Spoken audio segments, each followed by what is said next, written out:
안녕하세요. 행정의 금융TV의 김현영 교사입니다. 예.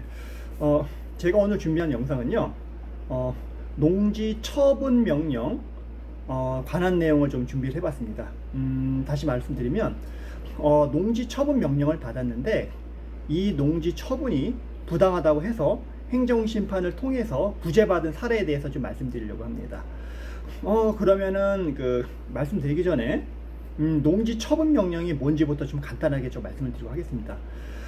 우리 농지법에는요, 농지는 농사를 짓는 사람만 농지를 이제 취득하게 되어 있습니다. 그래서 농지를 취득하시는 분들은 농지 취득 자격 증명이라는 걸 얻어서 이제 농지를 취득하게 되죠. 그런데 이렇게 농지를 취득하신 분이 농업 경영 활동을 하지 않는 경우에는 농지 실태 조사를 나갑니다.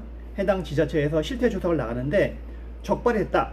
예를 들면 농지를 예를 들면 전답이나 과수원 이런 용도로 쓰지 않는 경우에는 처음에 뭐가 나냐면 농지 처분 의무 통지라는 게 나갑니다. 그래서 일정한 기간 동안 농사를 짓지 않게 되게 되면 그러게 되면은 이 농지에 대해서 처분을 하라는 명령이 나갔는데요.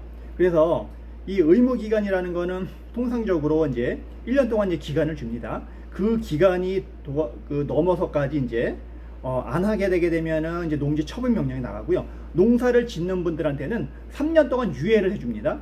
3년 동안 꾸준하게 농사를 지으신 분들은 이 농지 처분 명령이 이제 취소가 됩니다. 그래서 농지 처분 명령이 이제 취소가 되고요. 그렇게 해서 이제 취소가 되시는 것도 있고, 그거를 이제 이행을 안 해서 농지 처분 명령을 받으신 분들이 있으세요. 그러면 농지 처분 명령을 받으시면 이런 분들은 6개월 이내에 농지를 처분하셔야 됩니다. 그래서 저희가 지금 진행한 이제 의뢰인도 농지 처분 명령을 받으셨는데, 근데 이분 사안은 이거죠. 이제 지방에 사시는 분인데 이분이 이제 집안에 이제 부부간에 이제 불화가 있었습니다. 부부가 이제 불화가 있어서 이런 불화로 인해서 그 집에서 이제 거주하지 않았었죠. 근데 그 농지가 그분 거였습니다. 이제 여성분 거였는데 이제 여성분 땅이 이제 농사를 이제 짓지 않았습니다.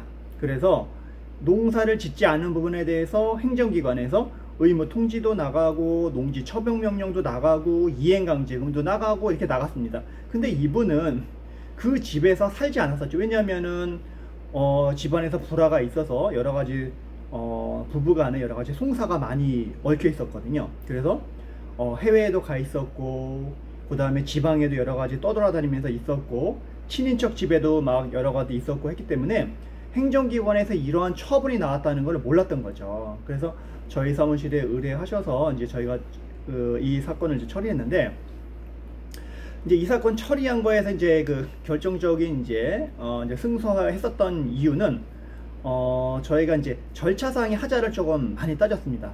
왜냐면은 행정처분이라는 거는 실질적으로 이 사람이 받아야 되고, 이제 송달이 적법하게 이 사람이 받아야 되고, 설사 그 주소지에 있는 사람이 받는다고 하더라도 그 사람들이 어떤 처분서를 받을 수 있는 권한을 받았다는 부분에 대해서 입증이 되거나 뭔가 이제 입증이 되거나 해야 되는데, 그런 부분이 명확하게 입증이 되지 않았었고, 이분이 가정 불화로 인해서 그 집에 살지 않았던 점들이 명확하게 이제 있었던 부분인 거고요.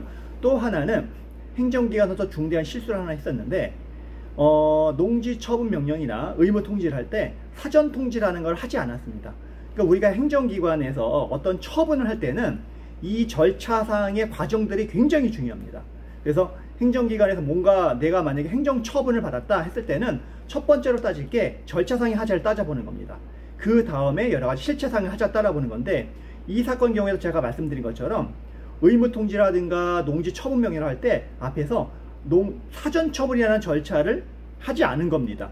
그래서 저희가 행정심판을 할 때도 이런 부분에 대해서 집중적으로 법리연구를 해서 주장을 하고 입증을 해서 이 사건 같은 경우에는 이분이 농지처분명령이 취소가 됐고, 그럼으로써 기왕에 앞서서 나중에 나왔었던 이행강제금 부분에 대해서 선행처분의 하자가 후행처분의 승계가 되는 부분이기 때문에 그런 부분에 대해서도 연속적으로 다 모든 절차가 취소되는 어떤 결과를 이끌었던 그런 사례입니다. 그래서 이렇게 농지를 취득하셔서 많은 분들이 농업 경영을 하다가 실질적으로 상당 기간 동안 농사를 짓지 못하는 그런 분들이 있으십니다. 근데 그게 정말로 이러한 농사를 짓지 못할 사유에 대해서 뭐 불가피한 사유라든가 아니면 이러한 처분이 나한테 좀 부당하다고 생각하시는 분들이 있으시면은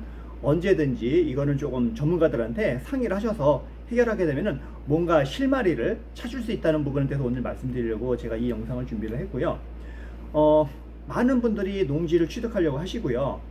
그러나 농지를 취득하고 나서 성실하게 농업 경영을 하지 못하는 분들이 많습니다.